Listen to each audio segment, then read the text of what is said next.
Tout d'abord, le matériel et le spirituel ne sont pas distincts. Même si vous êtes spirituel, vous marchez sur cette planète, n'est-ce pas? Quelqu'un a lu quelque chose et il pense qu'il est spirituel? Vous lisez quelque chose, vous lisez un livre. Ça s'appelle de la littérature, pas de la spiritualité, n'est-ce pas? Voyez, aujourd'hui, quand les gens utilisent le mot « vie », vous devez passer cela au crible, parce qu'ils parlent peut-être de leur travail, ils parlent peut-être de leur famille, ils parlent peut-être de leur chien, ils parlent peut-être de leur richesse ou affaires. Donc, on a accumulé toutes ces choses seulement pour améliorer cette vie, mais cela a été complètement oublié.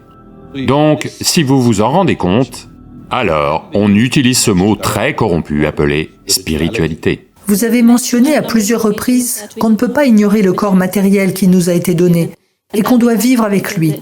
Mais comment trouver un équilibre entre le monde matériel et le monde spirituel? Où trace-t-on exactement la frontière, Sadhguru? Voyez, tout d'abord, il n'y a pas de déséquilibre. Le déséquilibre est apparu simplement à cause d'enseignements ridicules. Tout d'abord, le matériel et le spirituel ne sont pas distincts. Même si vous êtes spirituel, vous marchez sur cette planète, n'est-ce pas? Ceci est immatériel? Ou allez-vous partir dans l'espace? Ceci est-il matériel? Donc, comment sépare-t-on ces deux choses? Ce genre d'enseignement et ce genre de paroles, ce genre de confusion ont été générés par des gens qui ne sont pas spirituels dans leur expérience. Ils sont spirituels parce que c'est... que dire? C'est une mode culturelle. Quelqu'un a lu quelque chose et il pense qu'il est spirituel. Vous lisez quelque chose, vous lisez un livre. Ça s'appelle de la littérature, pas de la spiritualité, n'est-ce pas?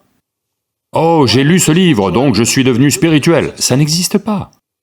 Tout ce que je demande, c'est...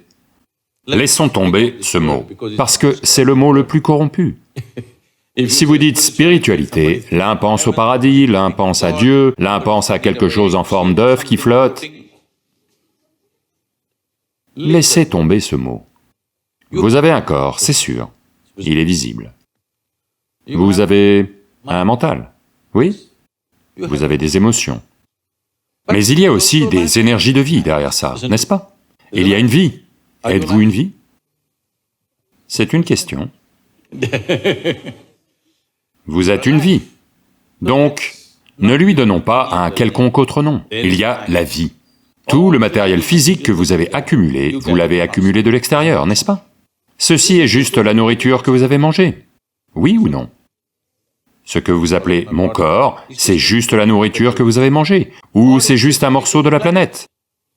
Ce qui était de la terre est devenu de la nourriture, ce qui était de la nourriture est devenu de la chair et des os.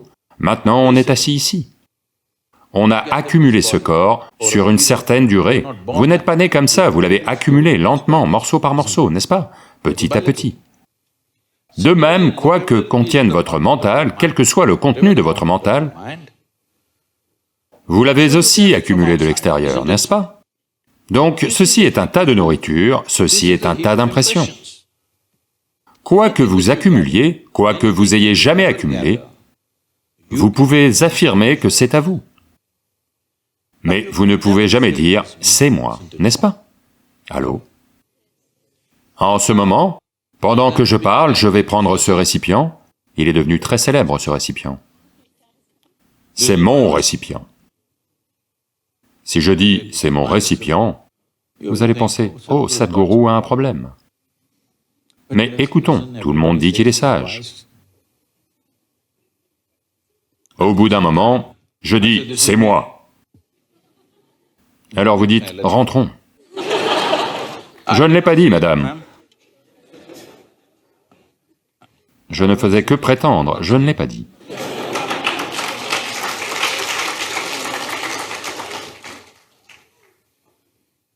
Parce que dès l'instant où je dis « c'est moi », vous savez que c'est un cinglé. Oui ou non? Dès l'instant où je dis « je suis le récipient », vous savez que c'est un cas désespéré, n'est-ce pas? Donc, cela vous arrive tous les jours. La nourriture apparaît dans votre assiette, vous dites « c'est ma nourriture », vous la mangez, puis vous dites « c'est moi ». Oui ou non? Allô? Donc, à coup sûr, vous comprenez que ce que vous accumulez peut être à vous, tout au plus. Mais jamais, jamais ne peut être vous, n'est-ce pas? Est-ce compris? Donc, tout ce qui est matériel chez vous est accumulé de l'extérieur, n'est-ce pas? Mais pour accumuler tout cela, il faut qu'il y ait quelque chose de fondamental qui accumule tout cela. Ne lui donnons pas de nom, on va juste l'appeler vie pour l'instant. Vous êtes une vie, mais vous avez accumulé un corps, vous avez accumulé des informations, et vous êtes devenu comme ça. Maintenant, si vous faites seulement l'expérience de ce que vous avez accumulé, c'est-à-dire votre physiologie et votre structure psychologique, ça veut dire que vous traversez le processus de la vie sans jamais toucher la vie. Juste les aspects à la surface que vous avez accumulés. Vous ne faites l'expérience que des accessoires de la vie.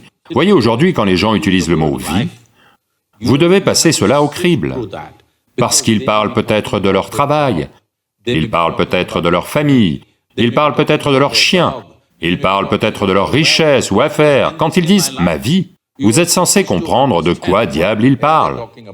Ils ne parlent pas de la vie. Oui, ils parlent de beaucoup de choses, des accessoires. Les accessoires ne font pas la vraie chose, n'est-ce pas? C'est comme si, par souci d'esthétique, si vous avez une jupe, vous allez y ajouter des froufrous. Maintenant, c'est arrivé beaucoup de fois dans les sociétés, c'est arrivé à beaucoup de gens, ils n'ont pas arrêté d'ajouter des froufrous. Les froufrous ont tellement accaparé leur attention qu'ils ont oublié de porter la jupe. C'est une façon embarrassante de vivre, n'est-ce pas? C'est tout ce qui arrive à l'humanité en ce moment. Ils ont accumulé des tas de choses, maintenant ils ont oublié ce qu'est la base. Seulement pour faciliter cette vie, qu'elle se passe mieux, on a accumulé toutes ces choses, n'est-ce pas? Oui ou non? Tout ce qu'on a accumulé, y compris nos études. Vous étudiez parce que vous croyez que si j'ai fait de bonnes études, ma vie sera bien. Vous allez vous marier, pourquoi? Parce que vous pensez, si je suis avec quelqu'un qui me plaît, ma vie sera bien. Vous avez des enfants, pourquoi? Parce que quelqu'un vous a convaincu que si vous avez des enfants, la vie sera mieux. Vous avez un chien, pourquoi? Parce que vous comprenez que si vous avez un chien, peut-être que la vie sera mieux. Quand personne d'autre n'est fiable, le chien sera là. Oui. Ce n'est pas seulement le meilleur ami de l'homme, c'est aussi le meilleur ami de la femme de nos jours. Donc, on a accumulé toutes ces choses juste pour améliorer cette vie. Mais cela a été complètement oublié. Donc, si vous vous en rendez compte, alors on utilise ce mot très corrompu appelé spiritualité. Ça veut dire que vous avez commencé à faire l'expérience de quelque chose de plus que le physique. Si je dis ça, c'est parce que, en ce moment, toute votre expérience de la vie se limite à voir, entendre, sentir, goûter et toucher. C'est comme ça que vous savez qu'il y a un monde. C'est comme ça que vous savez que vous existez en ce moment.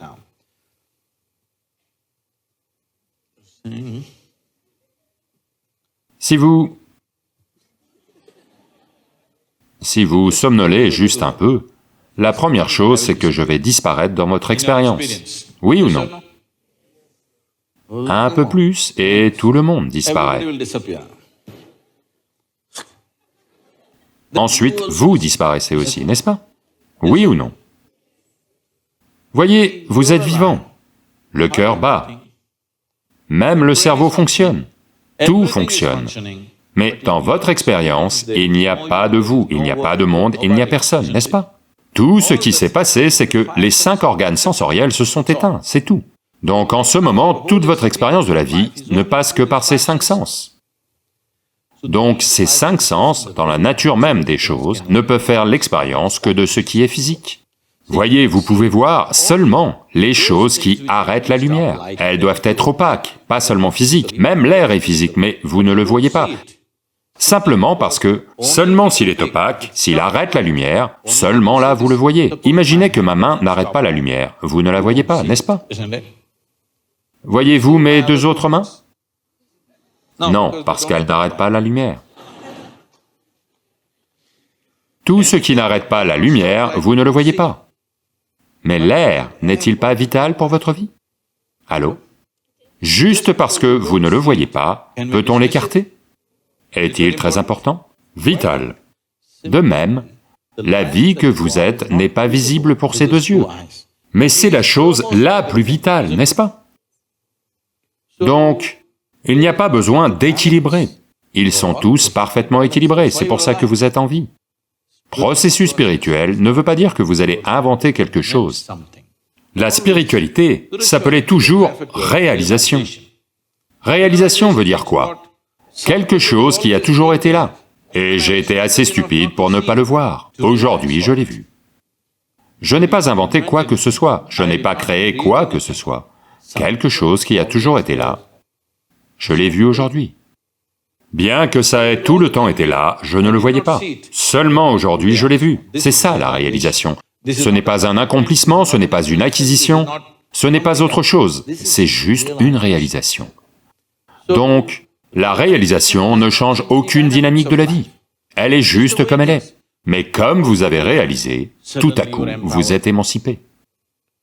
Juste parce qu'on a réalisé que la planète est ronde à une époque, ça nous a donné énormément de capacités, n'est-ce pas? Si on pensait qu'elle était plate, ce qu'on pensait il y a quelque temps, non, mais on l'a juste réalisée, on ne l'a pas rendue ronde. Elle a toujours été ronde, mais on pensait qu'elle était plate. Mais un jour, on a réalisé qu'elle est ronde. Comment ça a changé notre vie, n'est-ce pas? De même, processus spirituel veut juste dire ceci, vous ne faites rien, vous commencez juste à voir tout tel que c'est, plutôt que de l'imaginer d'une autre façon. Et voir les choses telles qu'elles sont, c'est le plus grand pouvoir que vous puissiez avoir, n'est-ce pas? Dans votre vie, que vous vouliez construire, ou que vous vouliez faire du commerce, ou que vous vouliez faire de la biologie, la chose la plus importante, c'est que vous le voyez tel que c'est, n'est-ce pas? Si vous ne le voyez pas tel que c'est, vous allez tout faire de travers. Pas une chose, tout ce que vous faites sera de travers. Imaginons qu'on pense que la Terre est plate et on fait 1000 calculs sur cette planète. Tout, pas une chose, tout sera faux, n'est-ce pas? Donc, sans réalisation, pas une chose, tout est faussé dans la vie.